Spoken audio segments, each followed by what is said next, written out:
Welcome to the task 4। इस case में हमने जो सर्वरलेस बैकएंड को बिल्ड किया था, अब उसको हम डिप्लॉय करेंगे। तो इसमें हम क्या करेंगे कि एक GraphQL क्वेरी लेंगे जो एक एरे ऑफ स्ट्रिंग्स लेगी और उसको हम पास करेंगे टू द बैकएंड एपीआई। तो यहाँ पे हमें सेटअप एम्पलीफाई डेटा करना है और इसने बोला है कि अपनी लोकल मशीन में जाइए, AI recipe generator amplify data resource.ts.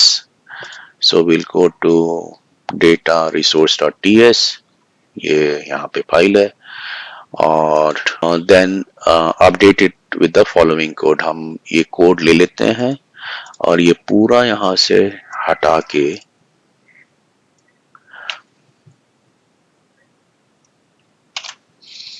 ये हो गया पूरा, ठीक है। तो ये कोड कर क्या रहा है बेसिकली ये क्या कर रहा है कि एक कस्टम क्वेरी डिफाइन कर रहा है जो कि अमेजॉन बेडरॉक से कनेक्ट करती है और इसमें हम जो कस्टम क्वेरी है उसके स्कीमा में एक आर्गुमेंट जाएगा जो कि इंग्रेडिएंट्स होगा, जो कि एरे ऑफ स्ट्रिंग्स होगा और फिर एक कस्टम कोड जो कि bedrock.js में है जो इस क्वेरी को हैंडल करेगा। हमने ऑलरेडी bedrock.js देख रखा है, ये है। और उसके बाद ये जो डेटा सोर्स है हमारा bedrock ds, उससे ये कनेक्ट करेगा। ये हमारा डेटा सोर्स है, उससे ये कनेक्ट करेगा। ये जो क्वेरी है bedrock.js में जाएगी। इस तरह से आपका बैकएंड अमेजन बेडरॉक सर्विस के साथ जनरेटिव एआई मॉडल से इंटरेक्ट करते हैं ताकि यूजर की क्वेरीज के रिस्पॉन्स को प्रोसेस कर सके।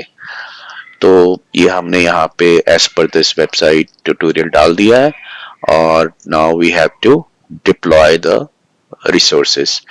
Now we have to open the new terminal window, navigate to this AI recipe generator and run this command. Let's do it. So हम जाते हैं, हम ऑलरेडी यहाँ पे AI रेसिपी जनरेटर में हैं, हमें ये कमांड रन करनी है।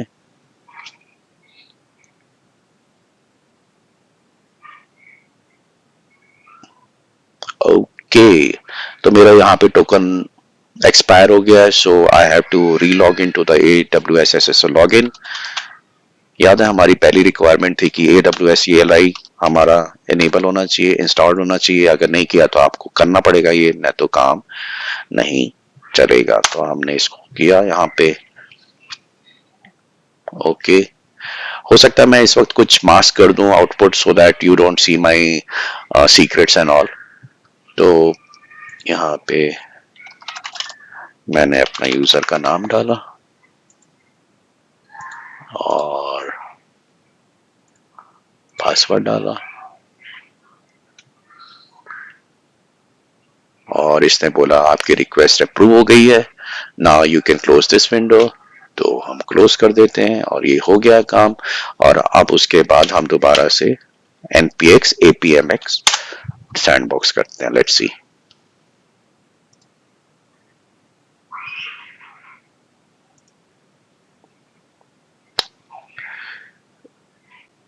ओके, तो इसने बोला कि आपका रीजन जो है वो बूटस्ट्रैप नहीं हुआ है, so initialize the setup now. Let's do that.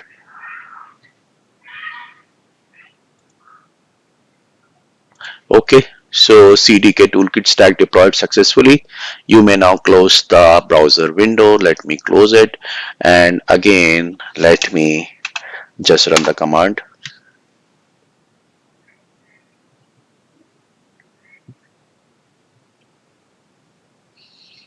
Yeah, so now it is doing the backend runtime type checks. Let's see.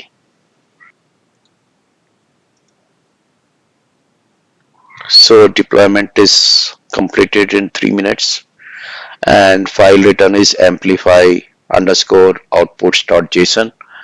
So let's go here and see if there is any file created called amplify underscore outputs.json. तो ये एक file बनी है यहाँ पे।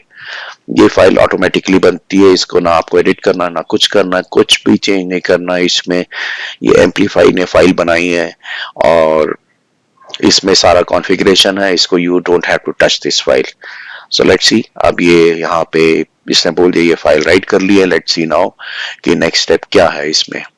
तो file written, we have verified the outputs, we have verified this file. ये file बन गई है. आप इस तरह से हमने एक GraphQL API को कस्टम क्वेरी के थ्रू कनेक्ट कर दिया Amazon Bedrock सर्विसेज को.